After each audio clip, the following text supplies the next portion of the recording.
paragraph y'all was speaking about. All right. So basically, so I guess if I could have Chris ask your question in that, but Okay. Yeah, Chris, please ask your question in that. 'Cause my internet is bad. Alright. Somebody was speaking to me in the chat thing. What does the cross mean to me? Hey. Hold on, let me get the verse. Get the cross. It's in Matthew. I believe that, Jesus died for my sins. That's the only thing I can really say about that. Okay. So Matt, Chris was asking about Muslims basically listed Blackstone, but they're trying to justify with Isaiah 6:7. But they're trying to say that if in Isaiah 6:6 did it, then that means they could do it at the same time. What was the verse saying? But the code, they're trying to say if we could do it, then they could do it. Shit. That's what they're saying. Harry? I don't think you can hear me. It's linked on the top, Matt. Hold on 1 sec. I'm in a bad area here, so I'm gonna be. Theo said it's a vision. Squawking for a vision. Oh, okay. Yeah, it's temple vision, and then he's in the presence of God's absolute holiness. So when he said he's a man of unclean lips, he understood his own uncleanness in the sight of a thrice holy God. The angels are crying out, "Holy, holy, holy, Lord God Almighty." In the previous verses there. So I'll talk about him kissing something. Yeah, so I could read the verse. Right. Yeah, I could read the verse. So basically, Isaiah 6:7, or Isaiah 6:6, it says, "Then one of the seraphim flew to me with a burning coal in his hand, which he had taken from the altar with tongs. He touched my mouth with it, and said, Behold, this has touched your lips, and your guilt is taken away, and atonement is made for your sin." I guess a couple of things. So this is a vision. There's a lot of symbolism in this vision. Yeah. So I think the altar symbolizes something. The burning coal symbolizes something. The atonement for sins symbolizes something. But yeah, go ahead, Matt. I think. I think it's previous verse there when he confesses he's a man of unclean lips. Then the angel does the thing to his lips. Or is it before that? So it depends on the order there. Okay, yeah. So the angel did that, then he confesses he's a man of unclean lips, and says, "I'm a man of unclean lips," and then he's acknowledged his own sinfulness, and then the atonement's brought up there. Yeah, so he says. He doesn't understand his own unworthiness. Yeah, he says he's unclean lips before the angel. Yeah. Before the angel. Yeah. All right. Yeah. So therefore, you have the confession there laid out.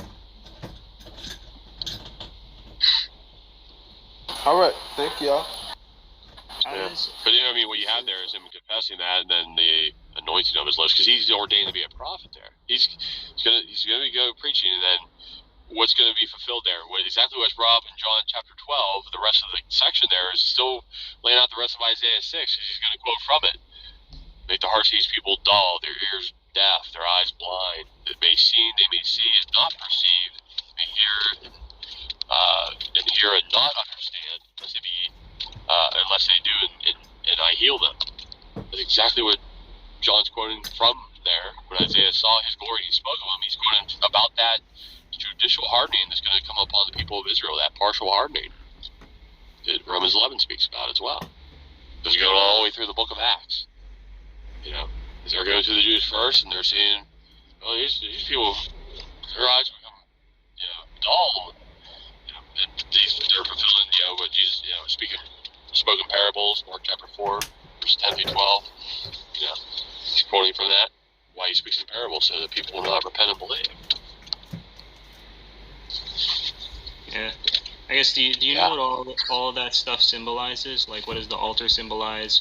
What does, like, the coal and stuff symbolize? And why is it that when the coal touches his lips, his guilt is taken away, atonement is made for his sin?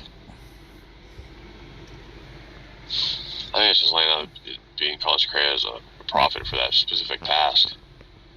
Preaching Israel. Because he confesses to man not clean lips. And, you know, God says, who shall go for us? He goes, send me, Lord. Right? Yeah. There's a lot of symbolic representation there as being consecrated as a prophet. He's going to be speaking the words of God. There's going to be anointing of his lips. Okay. What is the altar? Like, what is that? Well, he's sitting on his throne. He sees his vision there. So you have a throne and the altar. I'm not sure what else is going on the altar there. Forgetting the specific context or the verses there. If there's any more detail of the altar. Let me check. It's just that's where the coal is sitting on.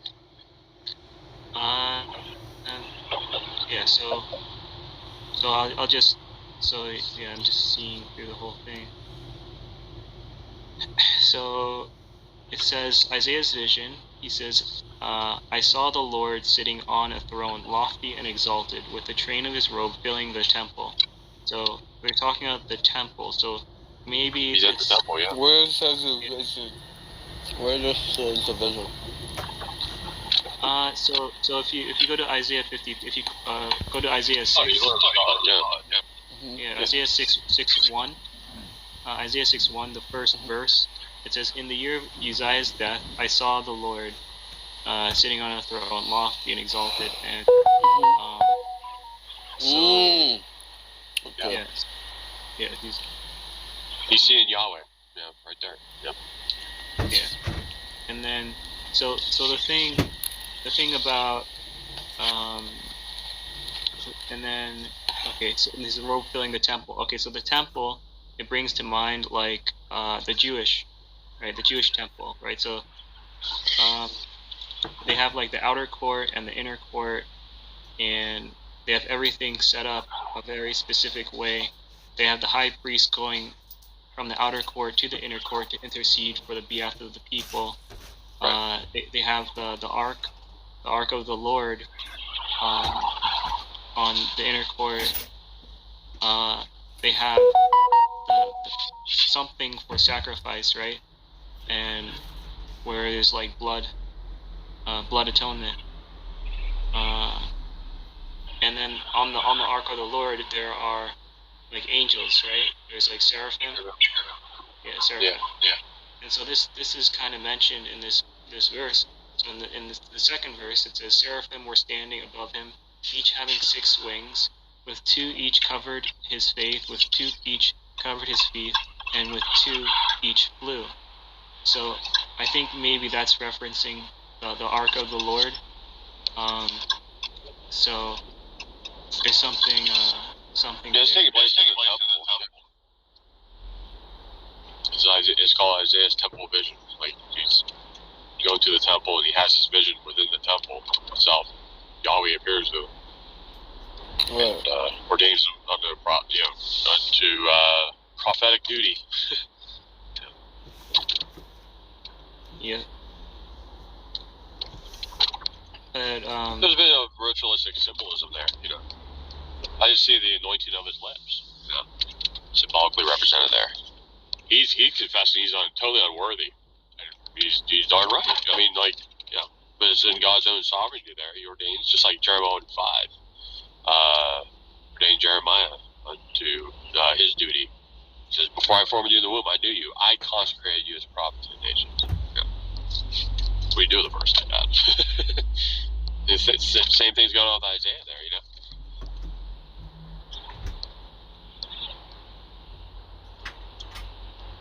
All right, y'all. Thank y'all.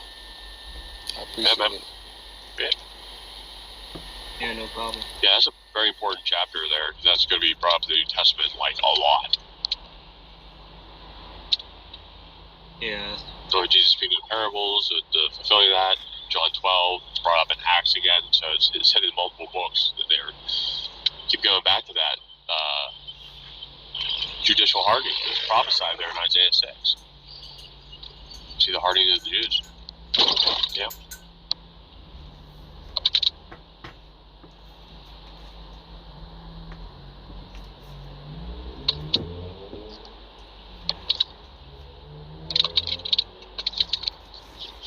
Yeah, that's true. But yeah, also good to see you, Kim. I think last time you said you had issues with being able to come up. But yeah, I invite you if you want to come up. Feel free. If not, that's fine as well. Also send an invite to Rex. And good. Hello. Thank you. Hello. How do you do? Good. Happy Friday. Likewise. Yeah, thank you. Is it Good Friday? It's kind of dreary. Well, it's a very overcast, but yeah. Yeah. So Cool. did you have like a question or? I was just wondering, like, what kind of defense are you looking for of atheism that would be non-fallacious? Do you have a rational account for rationality? Apart from the Christian worldview. Isn't that like circular? Isn't rationality rational? Yeah, an actual ontological grounding for it, though. Do you have one? A logical grounding for rationality. Yeah. Ultimately. It's based upon axioms, right? Some Axioms that make logic work. That's your ultimacy of reality or axioms? No. Oh, That's the so ultimacy for how logic works, I guess. No, we're talking about a worldview. Oh. Yeah, your overarching worldview. What is ultimate? That provides necessary preconditions for intelligibility.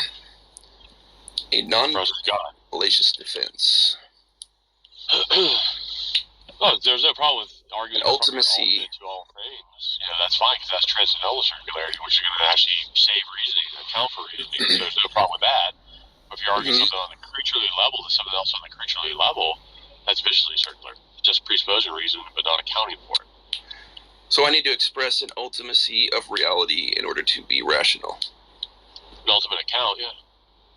Because the skeptic's going to say, there's no rational justification for rationality. Because you're going to have a stopping point is arbitrary, is not ultimate, it's going to be very mitigated, or you have an infinite regress justification, therefore nothing is ever justified. So how do you answer them? And if we don't know, that's a huge problem, I guess. Then you're a mystic by your own admission. I mean, if we don't know what the ultimacy of reality is. Then how do you know anything? Really, how do you? If you don't know its overarching context. Well, foundationalism is not the only epistemology out there. That's the naive approach to epistemology, easily shreddable. When you claim you don't know, that is the same thing as asserting that facts are brute, meaning that they simply exist without any ultimate designation. Okay? Now, that's a universal. Okay? As opposed to the universal that facts are creaturely, that they ultimately derive and depend upon God. Right? So this I don't know claim is actually a functional de facto denial that all facts are creaturely. So something needs to instantiate facts. Now, on the surface, when you say we don't know or I don't know, on the surface, it comes across of saying I'm in a state of ignorance. But in actuality, upon examination, this is not a statement of ignorance. It's actually an indirect, implicit statement that all facts are brute facts, that they have no identifiable, defensible reason why they exist. Things just are without ultimate designation. That is the denial of the creatureliness of facts. Creatureliness of facts. Interesting. Facts will be in one of two categories. They will either be creaturely, meaning that they derive and depend and they are indicative and revelatory of God because he purposed them that way. And if that is not accepted, then the only other alternative you have is to say that all facts are brute facts. They have no identifiable, ultimate, defensible reason why they exist. Okay. So how do we know if something is a fact or not? Well, something can only be a fact if it's creaturely. Creaturely, I don't understand what that means, but yeah. Well, I just explained to you that it is the product of the mind and providence and sovereignty of God. Okay. So do we need like omniscience in order to have knowledge? No, you don't. No, you don't. But you do need that God would exist and be omniscient and to construct and to regulate a world, okay, so that you could know something. Now, the bottom line is simply this: either you're going to affirm the creatureliness of all facts, including your self-consciousness, or whatever comes out of your mouth, short. Oh, it's cutting out. Yeah, I think you got a call. Hit a dead spot, I think. Okay, Bam. Oh, yeah, I think that was interesting though. Like good questions in line of reason. Yeah, it's very interesting. Creaturely facts. Yeah, facts are either creaturely or not. Okay. If you refuse to affirm the creatureliness of facts, that they are indicative and revelatory of God because He purposed it that way, or not. Okay, so the way that we verify if something is a fact or not is through some type of revelation. No, I didn't say that you verify it. I said that's the only way that they could be facts. Oh, okay. Something will be a fact if and only if it starts and is instantiated and preserved by the mind and the purposes of God. Deny that, you don't have facts, because I mean, then every anything that you invoke will just simply be shrouded in mystery. I mean, but we know that something is a fact through revelation. No, a fact will only be if it is the product of the mind of God, mind and purpose and plan of God. Okay, how do we know that? I mean, how do we know something is? How do we know something is from the mind of God or not? It's the very fact that you have facts. It's going to be indicative that it is revelatory of God, because otherwise you would. Okay, you can only have facts in a God world, and in a specific God world. Deny that, then you're going to have to explain how you have facts, but you won't have facts. You will think you will. You'll make a feeble attempt to establish the factness of facts, but there will be nowhere to turn. So it's self-evident somehow? No, God has made His existence evident through all facts, that all facts reveal the eternal attributes of God. Romans 1, ever since the beginning of the creation of the world, God's eternal powers have been clearly seen through what has been made. And God's existence is a fact? You could call it that. And we know that through revelation somehow. Well, you know it because God has engaged in some sort of self-disclosure. Okay. Natural revelation. Natural and special revelation. How does that work exactly? I've been wondering about. God constructed this world so that in your uniform experience, all facts individually and collectively are indicative of God, the absolute and the ultimate. Now, if you claim that, you're making a counterclaim. You're not merely standing in a position of neutrality. So, for example, if nothing is absolute, nothing, there's nothing that's absolute, and there's nothing that's ultimate. Could you have a fact? I guess it would be provisionary or something. No. It wouldn't even be provisional. Probabilistic, maybe. Listen to me. When you teach a little child how to count, little children invariably will recount their fingers or other objects. You have to explain to them, no, that's not counting. You have to explain them that there has to be a philosophy of counting in order for there to be counting. In order for there to be a fact, there has to be a philosophy of fact. right? Okay. No philosophy of fact, you don't have facts.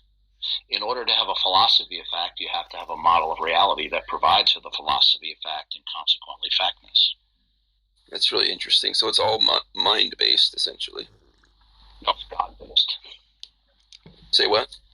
It's God-based. Okay. Something from the mind of God. Can you have a fact without there being a philosophy of fact?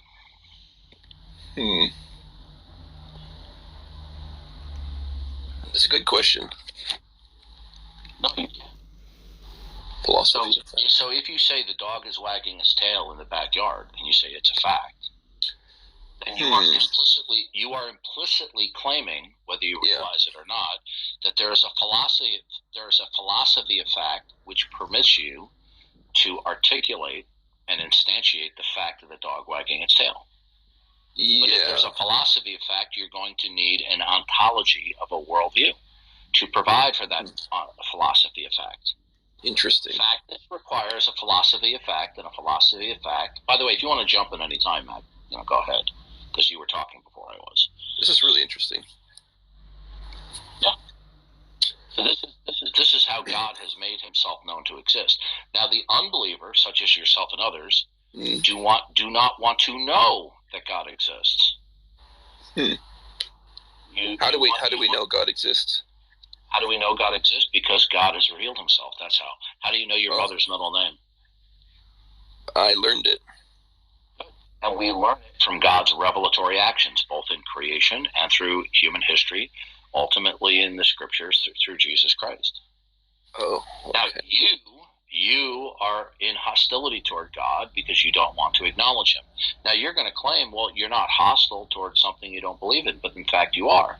It's because without acknowledging that God is, then you have no basis to assert anything else. If everything is not what it is because it starts and is secured and governed by God's providence, then what is anything? So I need some sort of overarching ontological worldview in order to invoke. You couldn't have one without God. Couldn't have one. It has to be in. You could make up an idolatrous construct.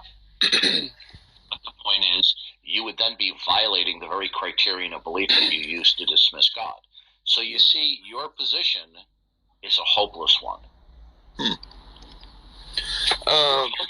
You're not only hopelessly doomed epistemologically and ontologically, you're doomed by your own violation of your own criterion of belief.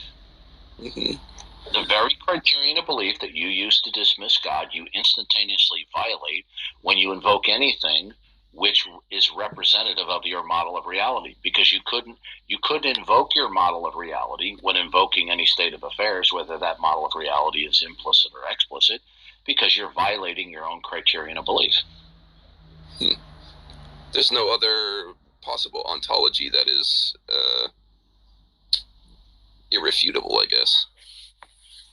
There is no in a world that does not acknowledge God, and that God has a certain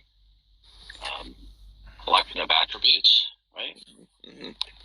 If you deviate from that, there will be no world to speak of. Because it's not a natural world, it's based upon... No, the world is a unifying term. What unifies anything? Matt was talking about that earlier with somebody else. Where do you get any unity from? I asked an atheist philosopher who's a really smart guy. He's written a number of books on atheism. And he told me that naturalism is his reason why he's an atheist. So I said, how is your naturalistic worldview even coherent? How do you have unity among diversity to have a coherent naturalistic worldview? Where do you get unity from? Want to know what he said? This is a PhD in philosophy, an atheist author. He says, I see books on my shelf. Okay. I don't see what he means by that. I'll be back. Yeah. Unity among diversity in a naturalistic worldview.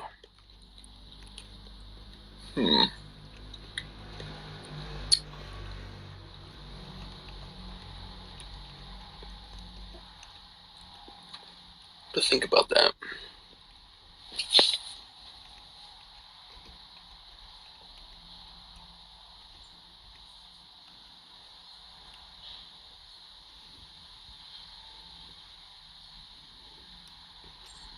It's an abstraction, right?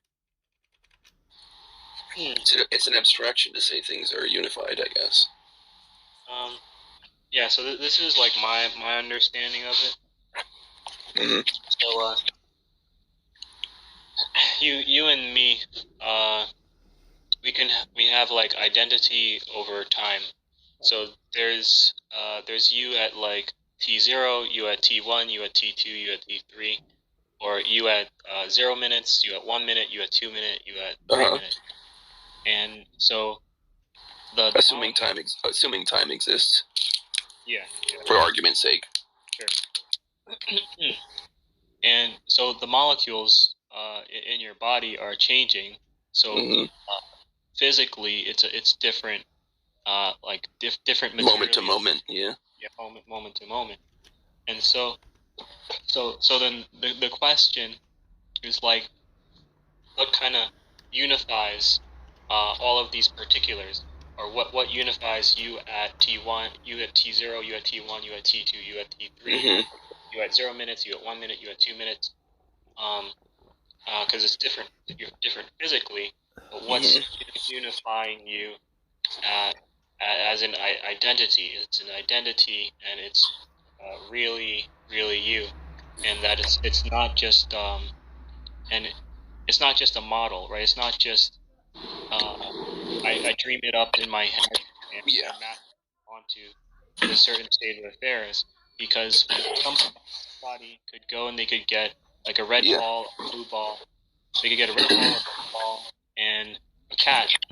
Yeah. And then they could say, okay, these three particulars are all one identity, right? They're just... Yeah. I think I see what you're saying. Yeah. Like what secures the abstraction of identity, essentially? What makes it consistent, right? Even though it's changing. Yeah, what makes it like real? Like what makes an identity remain what it is over time, even though the thing that you're identifying is changing? Yeah. That's very interesting. It's some sort of abstraction, but what secures abstractions is something we're looking for, I guess. What makes it what it is, in an abstract way? I would say it's our minds doing that. But so the thing is that our minds, like a collective identity, a collectively shared abstraction. That this is a ball, even though it's bouncing, it's changing shape or whatever. This is a round ball, even though things are happening to it, right? Yeah. So the thing is that our minds can construct models, but what is there? What is there to say that the models that the mind constructs is that which correlates to reality, that which correlates to the actual state of affairs? Right. So yeah, I would say it's arbitrary. So you're saying it's arbitrary. So arbitrary, it would make it like meaningless or pointless. Yeah, I mean, to say something is a ball, what is it really? What is the ball really? It's a bunch of atoms, or it's a piece of rubber. You could say it's lots of different things. Even to call it the name ball, it could be a different language. Could be, but it's just for pragmatic sake, we call it something that's easily identifiable, I guess, for language and for shared understanding. So it's like a shorthand, right? You get a magnifying glass, microscope, you see that it's all kinds of different things. There's bacteria on it, there's, whatever. Yeah. So Nick, do you want to comment on anything like identity over time and whatnot? Because Nick reads a lot of philosophy. Mm-hmm. I don't really have any comments at the moment. You know what's interesting is that God has sort of changed his identity over time with his name. You know, he says, "You knew me as El Shaddai, but I come to you as Yahweh now." That's in like Exodus, I think. Was he the same person the whole time, or same deity? Sure, but he, changed his name. I don't know. It's weird. Yeah, I think that kind of identities can be different than the identity we're referring to with identity. But he says, I am the Lord, I change not. Right. So this sort of unchanging principle of something that unifies abstractions to make them things what they are, like the law of identity, right? The laws of logic and stuff. How do they maintain what they are over time? I would say they're totally arbitrary. I would say laws of logic don't apply to the actual world. Something is only what it is, through our usage of our distinction of what it is. Essentially. Well, laws of, depending on what you mean by, like a 3-sided shape, we call it a triangle, but what is that really? It's like some lines or something. Yeah. What do you mean by arbitrary? You could identify anything as anything. Well, it seems like that's not the case, right? Like we don't just identify anything with anything. Yeah, it has to do with attributes given to assigned to a particular thing. Like a ball has the attribute of bounciness, roundness, or whatever.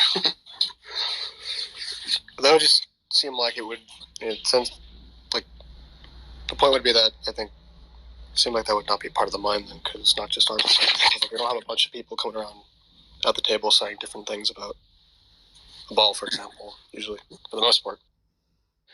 You could put a ball on the table and say, "What is it?" You can ask different people, "What is this?" "Oh, that's a ball. Oh, that's a sphere. Oh, that's a piece of rubber." They could come up with lots of different identifications of it. Yeah, but they all are referring to meaning the same thing at the end of the day. The thing in itself is what it is, but our identification of it can change, can shift, can be malleable. But it's not going to become like a frisbee. Nobody's going to identify it as a frisbee. Usually. Yeah, because it has certain attributes that are sort of stuck to it, right? That are sort of attached to it. I think the point would be that it kind of points to these type of things, not like attributes, not strictly being just mind dependent. If I change the ball, I cut it open and shaped it into a frisbee, it could make it into a frisbee. Yeah, you could do that. But I think, like I said, I think this kind of points to the idea that attributes are not strictly made up in the mind. It has to be something that doesn't change, like physically, or in some of its attributes. It maintains attributes over time, I guess. Why should we think? If you put it in a landfill, it's going to break down. It's going to change, Why should we think these attributes are just made up by the mind arbitrarily? Say that again. Why should we think these things are just made up? Yes. I mean, who else is secure?